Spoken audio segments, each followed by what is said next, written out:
Hey everyone, how you doing? I'd like to first thank you all for taking the time to join us today to discuss the Income Qualified Efficiency Fund for IQEF fiscal year 25. Um, as you all have known that this year the program is starting early.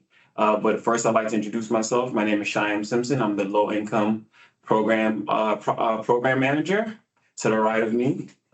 I'm Brooke. I'm a program assistant that works with IQEF. And to the left of me. Good afternoon, everyone. My name is Salome Gurma. I'm the director for the Program Management Office. Before we get started, I'm going to pass it back to Kaylin just to discuss how this webinar will go and the logistic session.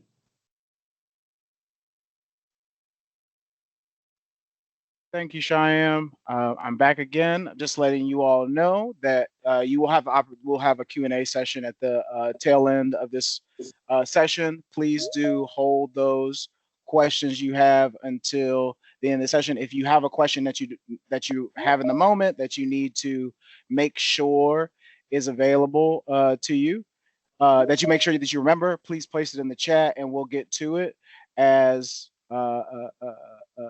at the time, the Q&A session at the end, but we will make sure to address that question in the order in which we receive it as well. So I will just give a little note of where the chat is really quickly. This is the chat. So feel free to post them in the chat, and you can see this is what the little chat icon looks like for you all. Feel free to post those questions there. There's also a Q&A section. Feel free to post them there as well. And if you want to voice your question, all we ask is that you raise your hand, and I will show what the raise the hand function looks like really quickly. All right, I'm raising my hand and up and down. It's a little hand icon here. So that's what we'll do, and I'll come off mute. I'll ask you to come off mute, and then you can come off mute and voice your question if that's much easier. So I do thank everybody again, and again we are recording in these slides, and the session recording will be provided to you post-session. So with that, I'm going to pass back to Shyam to do the agenda and take it away. Thank you, Kevin. Definitely appreciate it. Again, thank you all for joining us. Today's agenda, we'll be discussing, talking a little bit about DCSEU, our LI, which stands for Low Income Program Offerings, our property income qualifications, the IQEF FY25 timeline, how to apply the required documents as far as the IQEF application and the IQEF data intake tool. And then we'll also discuss the IQEF project selection criteria, followed by post-selection process. And at the end, we'll open it up for a Q&A session. Next. So first, let's start about DCSEU. The District of Columbia's Sustainable Energy Utility is not only a community-minded organization, but we're an organization that's focused on lowering the utility bills and helping residents save money by incentivizing in different energy upgrades. Overall, we're looking to make a difference in the District of Columbia, and the biggest impact we're looking to make in the District of Columbia is not only we're trying to improve the public health and safety, we're trying to make it a better quality of life for residents in the community, and we're trying to provide equal quality of life for all residents, no matter their income level. Next.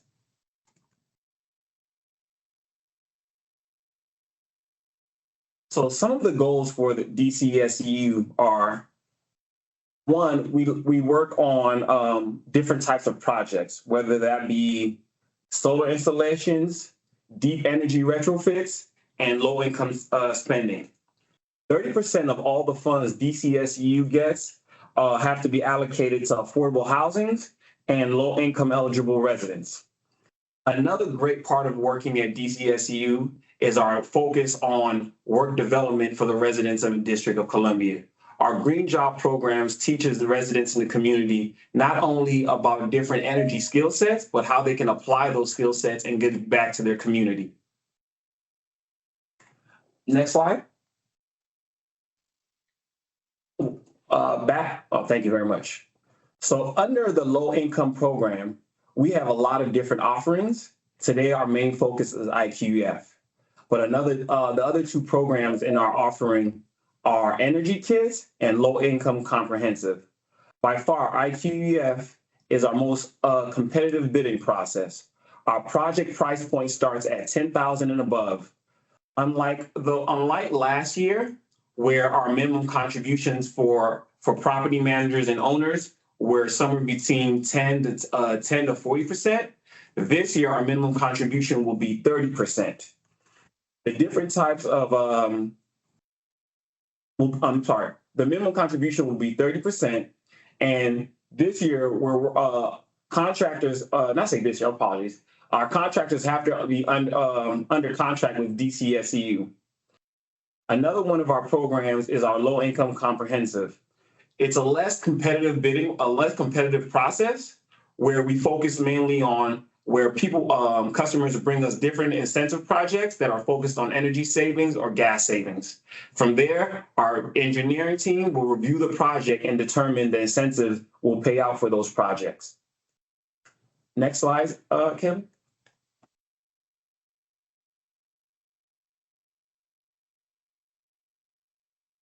So we work with the DC Housing to determine what the income qualification is at DCSEU. Before I go further into detail, I'd like to note that income verification criteria is likely to change August 2024 of this year. So just want to keep everybody to keep that in mind. So first, the different types of properties we work with are shelters, federally approved clinics, and different multifamily properties that meet our income qualification. The different types of documents that we accept for income verifications are rent rolls, tax credit letters, and covenant letters. Multifamily properties must have at least 50% of all units meet the median AMI, which stands for area median income. Let's say it's a co-op property that we're working with, then that's when we start looking at individual income. So if you guys will notice where it says household income limits, let's say we're working with a co-op property. It's a household of one. The resident must make $85,200 or less to qualify to be a part of IQEF. Again, if you guys see to the bottom of this slide, we'll send the presentation and slide out. You can click to the bottom left to get more information on the income qualification. And I'd like to point out again that it's likely that the income verification will change in August 2024. Next slide. The importance of the IQEF in the district. Every year, green job funds get billions of dollars. And we want to make sure that all residents in the community, no matter their income level, are seeing the transition of energy energy efficiency programs are happening in the DC area. We want to make sure that no resident in the District of Columbia is left behind, just depending on their income. Also, we look to work with a diverse pool of DCSEU contractors, and we look to expand that pool every year. Some of you have worked with us past year, and this year we have some new contractors who will be working with us. Unlike the other programs I discussed under the low income program offering, IQEF focuses on larger projects that will be making a bigger impact in our communities. And where our projects focus definitely on energy savings and the number of low income residents we can serve and help in the DC in Washington, DC. Next. As you guys are aware, for FY25, the program is starting earlier this year than normally. And I thank you guys all for being a part with us at this moment and adapting your schedules to how we're moving forward this year. The budget for this year is $3 million. And the different types of projects that we'll be looking to focus on this fiscal year are lighting, electrification, HVAC projects, and lighting control projects. We will not be doing any windows or insulation projects. And project savings if you submitted a project in fiscal year 2024 for fiscal year 25, the project savings might be a little different. At the current moment, I don't have those numbers in front of me, but I do expect the target yields and the saving yields to be different from FY24. Any project scope questions, please let us know at the end or via email, and we can discuss and walk through those projects with you. And for those who can apply for IQEF projects are the contractors, property owners, and managers. Next.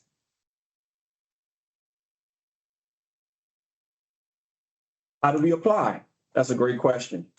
So as I said, property owners and managers can apply. DCSEU approved contractors can apply. If you are a DCSEU approved contractor, all you have to do is go on our website and download the FY25 application form and data intake tool. We revamped our data intake tool to make it more easable and readable for contractors to read and provide the information we need.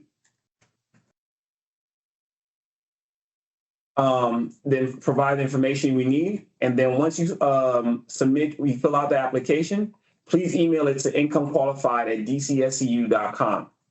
Property owners.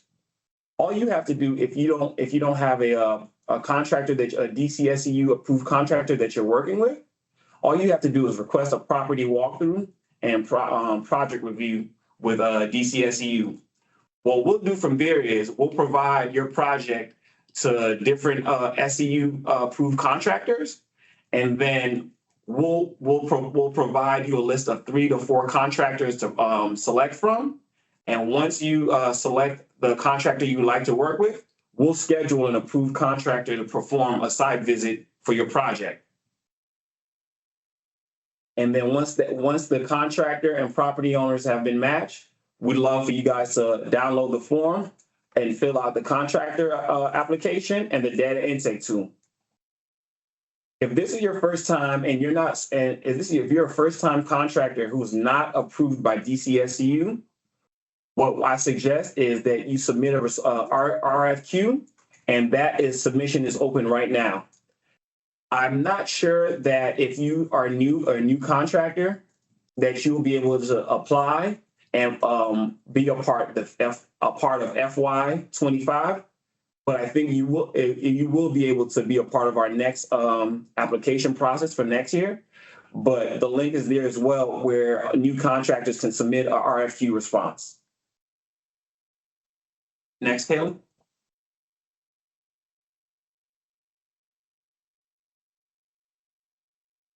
Application expectations. As I said before, what we're looking for is for contractors, property owners to fill out the application and the data intake form.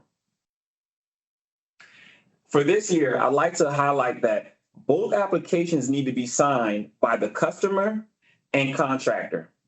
Contractors, please provide the full information of the customer info. The application needs to match the data intake form. The data intake form, as I said previously, has been revamped to make it easier for contractors to fill out. The intake form is an Excel sheet, and what we're looking in that Excel sheet is for the contractor to provide specific measures that we need that are going to be installed to provide us with wattages information and then model numbers. We also need clear and detailed photos for our EC teams to review prior to inspection. We'll also be collecting spec sheets for all the measures that are going to be installed. I'd like for it to be highlighted again that this year we're requiring both the contractor and the building owners to submit their W-9 tax forms. We'll also be collecting rent rolls and PEPCO bills. Next, Kim. Our selection criteria. Unlike our other programs, like I said, IQEF is the most competitive. IQEF focuses on costs and saving. Projects with significant energy savings will receive preference. Again, like I said, in past years, our matching contribution was somewhere between 10% to 40%. This year, our minimum is 30% customer contribution. And if you'd like to contribute more than 30%, we welcome that as well. What are some of the key things that we're looking as factors for our applications and projects to complete? Our early submissions, CBE preference, and project cost effectiveness. Our early submission date this year is July 1st. Customers and contractors who submit their application prior to July 1st will receive preference. Next slide, Kelly. Contractor expectations. As the PMO team, the engineering team work with the contractors, first I'd like to highlight that, as I said, we are looking for pre and post project photos to be provided, and we need those photos to be clear and detailed.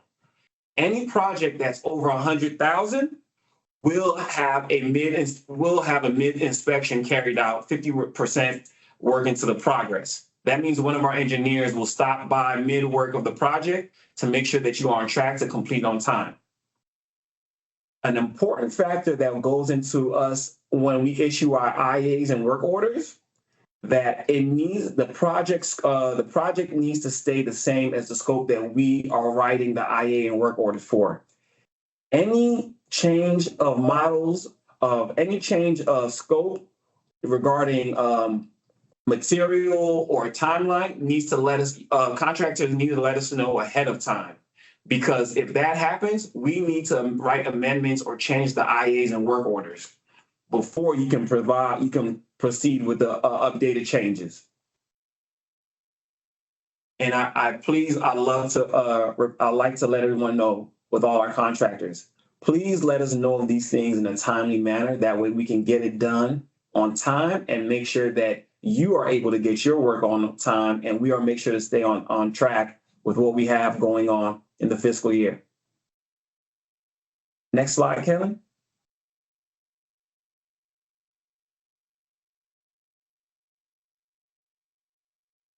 Contractor information. All contractors must. Hello?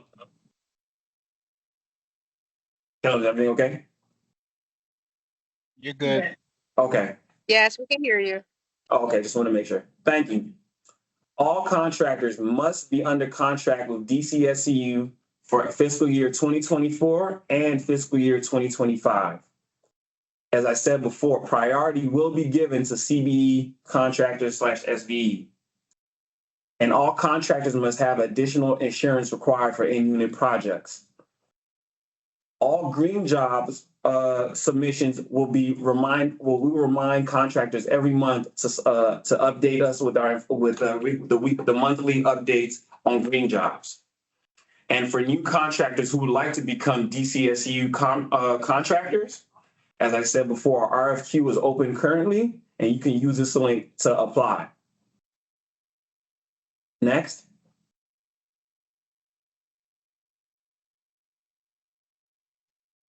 Again, as I said before, we thank you again for not only bearing with us and adapting to this change, but I'd love to provide you guys with some of the key dates for fiscal year 2025. Right now, the application process is open. Please, right after this meeting, during the meeting, everyone go and apply. We're excited to review all the applications for this year. As I said before, the early submission deadline is July 1st. Application close date will be July 26, 2024, and a decision will be announced September 6th. After decisions have been announced, please look for work orders to start, IAs and work orders to start being issued November 1st of this year. Our desired project completion will be March 28th. But we would like for all projects to be installed and invoices due by March 8th. A key thing I'd like to highlight in the project in application is, as I said, we're looking for the project completion to be on March 28th. If you do not think that you'll be able to complete your project by this date, please let it be noted in your application. That way we can review it and have a conversation with you to see what we can do.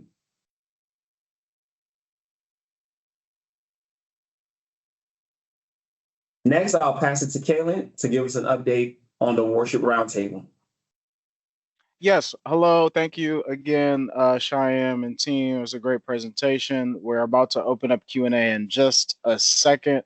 But before we open up Q&A, I just want to draw everybody's attention that, especially the contractors in the room who work with houses of worship in DC, we are having a roundtable tomorrow. And you should think about joining that roundtable, whether if you are a contractor that does HVAC, lighting, or solar work with houses of worship. It would be a great opportunity for you to stop by and join. As it is, it's on tomorrow, June 13th, from 11:30 to 1:30 p.m. Thank you all. And I just threw that in the chat there. And without further ado, we're going to open up Q&A, and I have two questions in the queue, but I will address the first question that came from Andrew Martin. In that, there's somebody coming in. I just want to make sure they get it all right. Okay, perfect. That first question, but before I actually address that question, I do want to remind folks that you will receive this recording if you registered. So I know some folks came in a little late, and we're at about the halfway point, so we're going to have plenty of time for questions. But if you did not get to see anything, you will get the recording and the slide deck shared with you. And as I said before, you can write your questions in the chat. You can put them in the Q&A. You can also raise your hand, and I will call on you to voice them. We only have 2 questions in the queue. I will read those off first off. And go ahead, Cheyenne, I see your hand. I totally forgot to mention this, and I definitely want to make sure everybody's aware. For all our contractors and property owners and managers, if you submit your application early and meet our required savings, you could be awarded earlier. That way we can get a head start on your project. I just want to let everybody know that. That's beneficial to all the projects and beneficial to us as a program. I just want to make sure that everyone knows that. And if I didn't say it correctly earlier, just want to make sure that everyone knows that March 28th is our deadline, but all measures should be installed and final invoices are due on March 8th. Definitely go ahead and take it away, Caitlin. Thank you for that clarification. Perfect. So I'll address this first question that came from Andrew.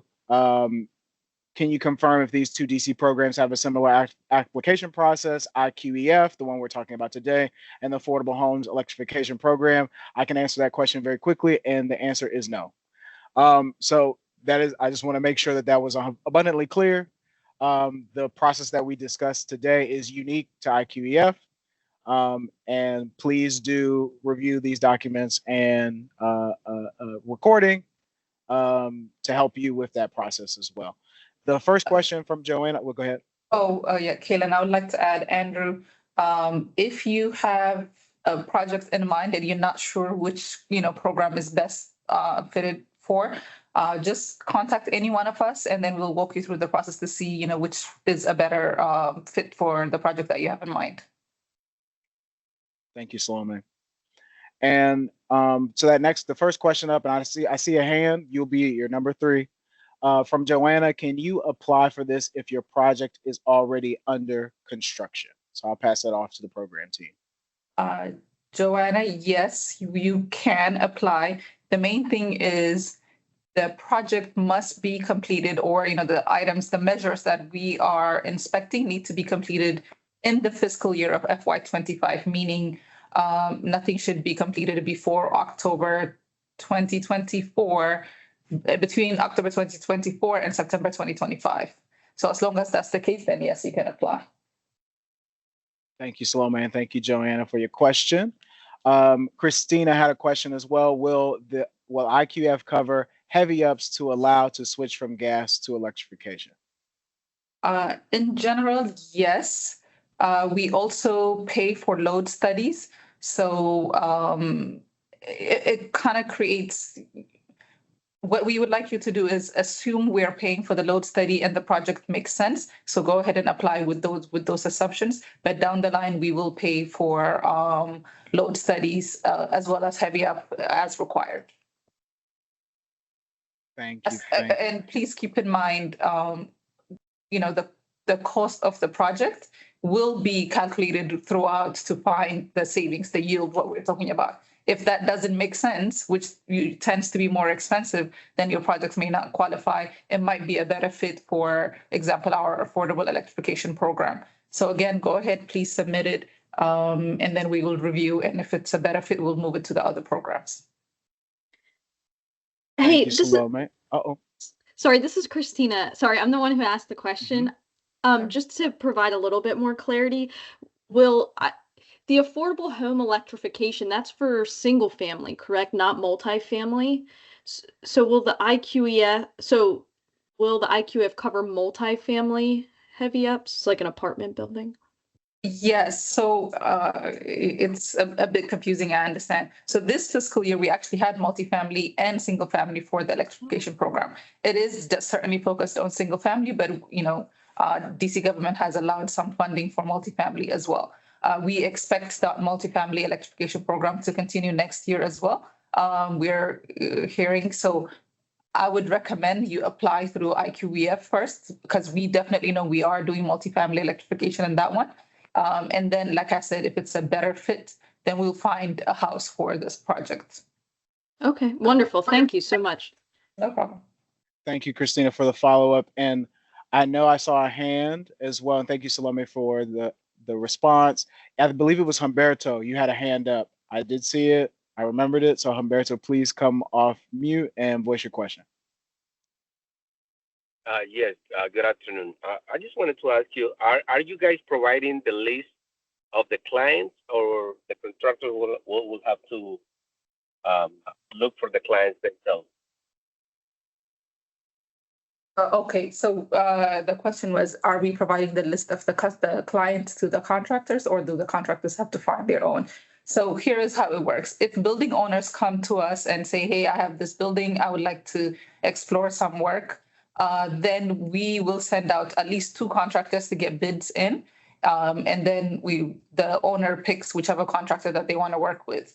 That's one option. The other option is contractors can also bring us projects, which most of the projects that we have in the pipeline come directly from contractors. And in that case, there is no competition. As long as it kind of meets our criteria, then the project will be yours. So we highly encourage contractors to do their own business development as well. All right. Thank you, Salome. And Humberto, does that answer your question? You're all good? Yes, thank you. Thank you. Perfect. Now we have a question in the chat from Raquel. And I apologize if I mispronounce anyone's names. We have 8 to 14 unit buildings. Do we submit an application for the building or per unit? All application will be for the building. Yep. Pretty straightforward. Yes, Raquel, I see your hand. And thank you. Once you talked about multifamily, I assumed it was going to be building, but thank you for the confirmation. This is a new program for us, and you have a July 1st deadline, and today is June 12th. And so if we wanted to participate, the first thing we do is send you a request for the list of contractors. Are there a sufficient number of contractors that will be able to arrange for them to inspect our buildings, for them to produce the information that is required for the application by July 1st? Yes, we have how many contractors? 16. We have 16 contractors. Again, of course, we prefer CBE, so we will be sending the CBE contractors over. And depending on, certain types of project require certain expertise. So based on that, we will send the best fitted contractor. So Raquel, I recommend sending the information, your building information over to Shyam as soon as possible so we can assign the contractors over to you. Appreciate that. Thank you. And Taylor, before we move forward, Raquel, just to correct your statement, the application period opened on June 3rd. Our early submission deadline is July 1st. The application close date is July 26th. Thank you. And you get the pre-July 1st gets the best consideration. Yes, you get early Right. submission. You get early submission. Yeah. Okay. Well, thank you. There's a little breathing room there. Just wanna make sure. And just one other question, 3 million, how many units do you anticipate being able to address? We won't do it by units. So projects range really all the way from, if it's like a small lighting projects, from 30,000 or so to, we've done projects to over 1 million. Those are rare, but if there are, for example, very large multifamily buildings that we're doing multiple chillers, they can go up to 1 million, assuming again, it meets our savings criteria and whatnot. So the projects range, but in general, we do have that 3 million allocated for the next fiscal year. Thank you. And am I allowed one more question? Sure. Yeah, you're off mute. Yep. Thank you. And it's, as I said, this is a new program for us. So it's like, oh my God, let me ask all the questions. Can you review or outline what you mean by required savings? You referenced that and it was not clear as to the breadth or scope of that. So Do we please. have the slide? Required savings. I think that's So so we have different criteria to select a project. DCSEU has, on slide 12. Sorry to interrupt. okay, I don't know if there is, we're getting to the slides. So once a project has been submitted, we have criteria that we use to select which project is best fitted for the DCSEU, right? So the number one, which has the highest point, is energy savings, meaning how much am I paying per megawatt hour or MMBTU saved? So that is critical for us. Basically, I want to pay as little as possible, and which also means that, if the property owner brings us matching dollars, like above the 30%, for example, then, that helps your program. And it kind of guarantees that, the project will be selected. So that's what we mean by savings. And we can go into details about what those numbers that we're expecting once you send, your email over to Shyam, or we can set up a meeting with you to go over those details. Appreciate that. Thank you. Thank you again, Raquel. And I know we have a couple questions in the chat, but I did see a hand again from Humberto. So if you had a question, but if not, we can go to the next one in the chat. And I will, yep, go ahead. I see you come off mute. You guys funding solar panel projects as well within this budget? I didn't hear that, Humberto. He said, are we incentivizing solar panels through IQEF? We could, if it makes sense, we could. Okay, great. And the last question, if I may, do we have to, we used to be qualified contractors. Do we have to go through all the qualification process again? Yes. Because we have to check your insurance certification, your different certifications for the district, particularly if you're also CBE, we need to go through that. And Humberto, I'm sure you know Rick from our office. You can, get in touch with him and get your papers in. But the difference is for you and maybe other contractors that might be. We now have multi-year contracts available, so every year you don't need to apply as new once you qualify. We have multi-year contracts, so it's not an annual thing anymore. Thank you again, Umberto, and thank you, Salome.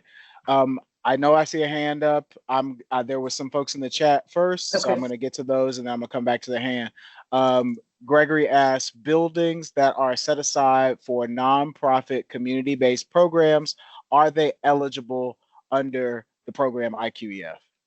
Unfortunately, no, those are not. We have strict guidelines in terms of what is considered low income, and those are low income multifamily housing, as long as it meets 50% of the income rate, shelters, and federally approved clinics.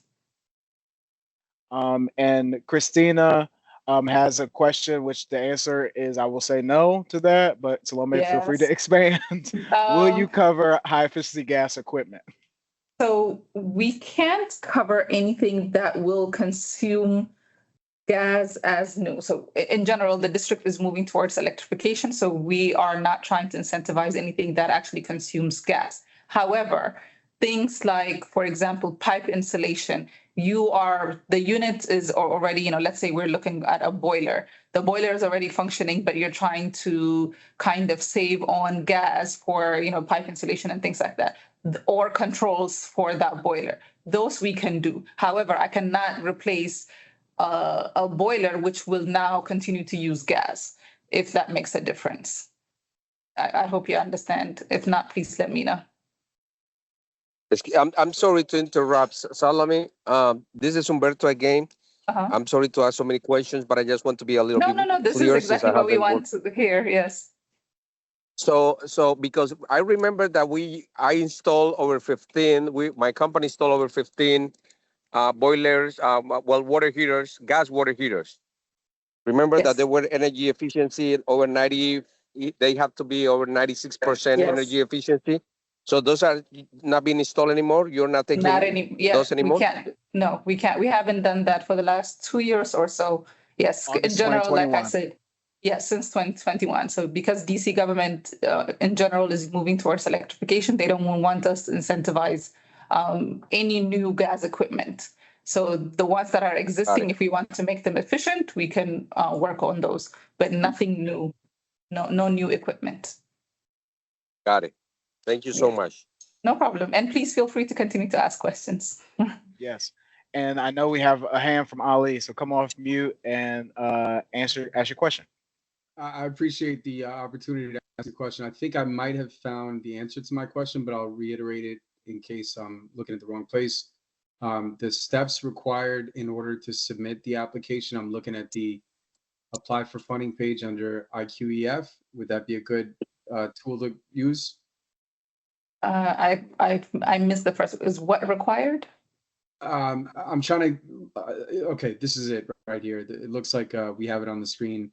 Okay. All of the steps in addition to the list of approved contractors. So I know this was asked earlier, but we need to contact one or all of the approved contractors and request a walkthrough, and then that walkthrough.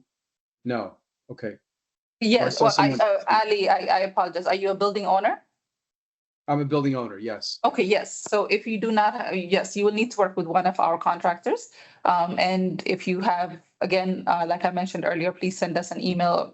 You will see Shyam's email address listed at the end of this presentation. Or over there, request a property walkthrough. It will where Kaylin is pointing right now. And then we'll be able to send qualified contractors to do the walkthrough. Yes, I'll post it in the chat as well for you. So that email is to the folks that you're talking to right now. So when you send it to, you'll send it to DCSEU staff. You're not sending it to all of our contractors. You're sending it directly to DCSEU staff. Perfect. Thanks for that. That was a big hang up for me last year because I contacted all of the contractors, and then I got responses back from like half of them, and a lot of them led me to some other contract where they wanted some funds up front, which is a little bit different. Could you just touch on how the walkthrough, are we paying for the walkthrough with the contractors or no, that's a free walkthrough? No, and then we don't expect. Yeah. So the way it will work is we will send, like I said, at least 2 contractors. They will, we'll set up the appointment. You can, once we select the contractors, they will set up an appointment with you. They will do the walkthrough. They will provide a proposal. You'll get a copy. We'll get a copy. We'll have our engineers to kind of briefly take a look at it to see what makes sense. If you want, we can have that discussion with you. If not, really at the end of the day, the owner decides which contractor they want to work with for whatever reasons that you have. Could be pricing, it could be preference of, skill sets from talking to the contractors. Once that has been selected, and then once the contractor is selected, then you're agreeing with that contractor for the remaining. Let's say the project is $100,000, and with the minimum 30%, you will need to pay that 30% directly to the contractor, and then the 70% will be covered by DCSEU. And DCSEU only pays after project has been implemented, inspected, and then we pay the contractor the remaining 70%. But all our contractors understand that already. Got it. And then in the past, there used to be an ASHRAE level 2 audit that was completed as a result of the walkthrough. Is that still the case now? No, that is unfortunately not the case. If we do start that program, we do have a separate audit, but that was actually for buildings that were for BEPS buildings. So no, in general, the answer is unfortunately no, this program does not have that audit. Got it. Thanks for that. And then final question, and I promise I'll be quiet. No, take your time. Income qualified at DCSEU.com. Is that, you mentioned to send us an email, and then even if it doesn't fit under the income qualified fund, that maybe there's another house for what we're looking for. Would that be the appropriate email address to use? Yes. Perfect. Thank you. I'll just also note at the end of once you guys get this presentation, my email is also at the end of the slide. So either email works and somebody will get back to you. I'll send it to both of you. Thank you. Yeah.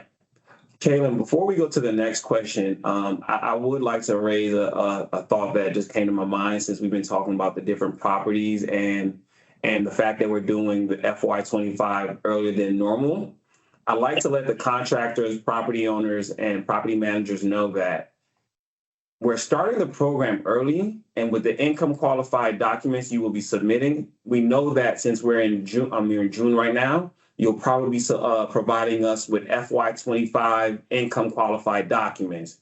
Also want you guys to know that that is a pre-qualifier, that somewhere around, I think, October, we'll be asking for updated income qualified documents as required to stay eligible in the program. And I see somebody else is off mute. Somebody asked. It was Umber. Umberto, if you're not meant to be off mute, I'll mute you. Okay, you muted. Thank you.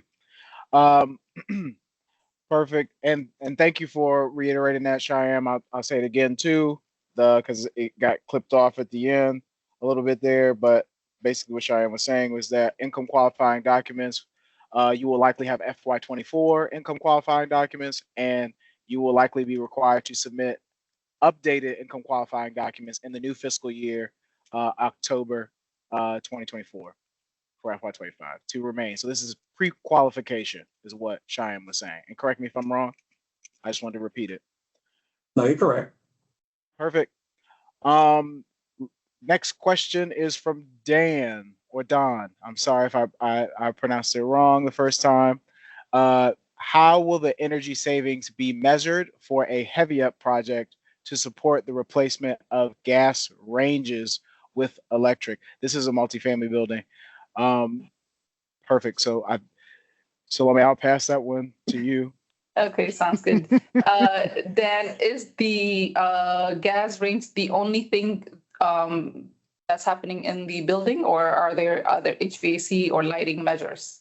And feel free to come off mute to expand. Thank you. Yeah, it's just the project is to replace the gas ranges with electric, and there's electrical work required to do that, including adding a circuit to the breaker and all of that electrical work. Okay. Yeah. So then this will better be fitted for the electrification program. So I will quickly put a link in the chat for that program, so you can go ahead and put your application for that one. Okay. Thank you.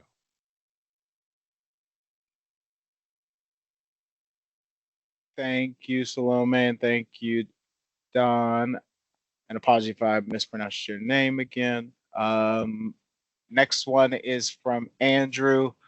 When evaluating applications for more complex projects, like converting from gas heating to electric heating, does the DCSEU give priority to projects that have applied for building permits or have building permits in hand? I'll pass that to the program team. Technically, we know we don't look at permits. What we look for is the project timeline of completion. So we are assuming if you, depending on what permits, how long it takes, you already know. We know that we're expecting the projects to be completed by March 8th or so. So with your permit, whether you have your permit or not, if you think it will be completed, it doesn't necessarily matter to us. Thank you, Salome, and thank you, Andrew, and thank you, Salome, for posting the AHEP, the Affordable Home Electrification Program link in the chat there. And I know we are caught up on questions. So I did want to reiterate. I saw, Valerie from DHCD had a question that was answered in the chat around, will this session recording be made available to folks? Oh, I'm hearing somebody off mute. I'm gonna find you, but it seems like you're right. Okay, good. Ask the question, will the session recording be provided? Yes, the session recording will be provided in its entirety to all who registered. So if you had a colleague that couldn't make it, you came a little late, you will receive it. You will see the recording along with the slide deck in a PDF. It'll be in a similar e-blast to the ones that you likely received to get here. And if you have any troubles with that, you will have the ability to reply to that e-blast as well. So if there are no more questions, but before we get there, please continue. Nope, I saw a hand go up. So Ali, feel free to come off mute and ask the question. Thanks again for taking my question. Real quick question on the list of required items needed for submission. I see the provide low-income verification. I'm going to assume that's sourced from the data intake tool. Am I correct in that? Which application? I'm sorry, which part? Sorry, so I'm looking at the items, the steps required, and I see number 1, request a property walkthrough and project review. In that same email, are we sending the following information to provide owner manager names, provide low-income verification? I'm at the gray box on the right. Oh, yes. So that, please do forward us that information. Yes. Okay, and then the provide low-income verification for item 2.2, is the low-income verification sourced from the data intake tool, or where would I? No. So that is essentially to income verification, that one. So if it's a multifamily, rent roll would likely do. If not, then if 50% of your tenants for the building, if they qualify within that income limits, then so one of the two we will need to, or a covenant letter for the building from DCHA, DHCD, or whatnot. So it's basically for us to qualify that there are, folks that are tenants, the tenants living there are income qualified. That's what we're talking about. Yes. And I will definitely direct your attention to, it's a small little link down here, but it's to a longer form version of this that has the full details about what's acceptable for multifamily buildings, and then also shelters and clinics. And as you can see, if there's any clinics here as well, here's the list as well. Got it. Thank you. I'm coming back to my question section. There we go. Are there any more questions? Please feel free to post them in the chat. Again, you can feel free to raise your hand. It's me raising my hand, showing you what it looks like. Feel free to raise your hand and voice your question. We have about 7 minutes left of our scheduled time. And I thank you to everybody for your questions. These were great questions. I'm glad to see you guys engaged. So So please feel free to ask any more questions while we have the time. If not, if we don't have any questions in the next couple of minutes, we can hop off a little early. I'm going to repeat it again. These slides and the session recording will be provided to you post-session by myself, and I will be sending those via an e-blast to you all. And if anybody didn't make it or came late, you will get them as long as you register. And that link isn't like locked to those emails. You can share those links with anybody you need to. Thank you, everyone. We appreciate your time. We want to kind of walk hand in hand with you throughout this process. It is $3 million. It's a decent chunk of funding for the DC. We're looking, from the mayor down, we're looking to kind of, maintain and retain affordable housing. So we appreciate all our contractors that are here working with us, as well as new contractors that are coming on board, and home and property owners. Please do submit your projects, and we look forward to working with you on a productive fiscal year.